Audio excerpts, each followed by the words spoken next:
Revenons à Kodi, dont l'essai n'avait pas trop bien fonctionné pour un problème de Wi-Fi apparemment. Lorsque vous arrivez sur ce menu pour le mettre en français, d'abord vous allez dans Système, puis Paramètres, puis Apparence, puis International. Et là, vous pouvez choisir la langue, plus les paramètres qui vous intéressent. Il y a plein d'autres fonctions que vous pourrez explorer. C'est beaucoup de fonctions. Comment ajouter des vidéos à partir d'un disque réseau ou d'un disque dur branché? Il faut aller dans Vidéo, puis Fichier, puis Ajouter une source, puis Parcourir. Si c'est un disque branché, il devra apparaître ici. Sinon, si c'est un disque réseau, vous allez dans Réseau, puis votre groupe, puis votre disque réseau, puis le répertoire. Et puis, on va prendre par exemple cet essai. Et enfin, OK. Vous pouvez nommer votre répertoire suivant ce que vous voulez. Ça ne remet pas en cause le nom sur le disque réseau.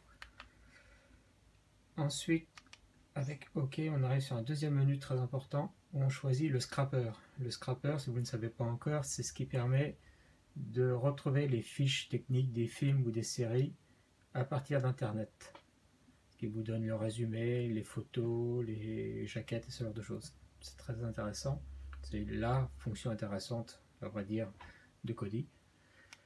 Là, c'est une série, donc j'appuie sur OK jusqu'à obtenir série. Et très important, ici, puisque ma série, je n'ai qu'une seule, il faut absolument cocher ça, sinon ça ne marche pas bien.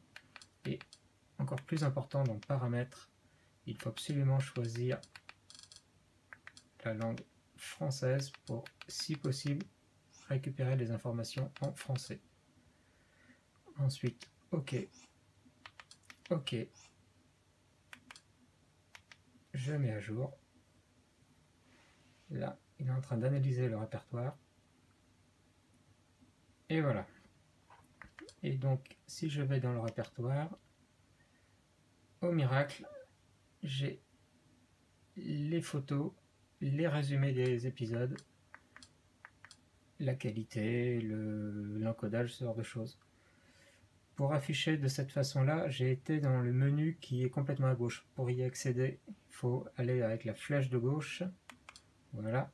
Et j'ai vu ici, information du média. On peut afficher de toute autre façon.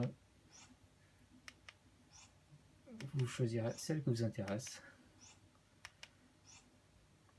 Voilà. Et ensuite, on lance la série qui nous intéresse.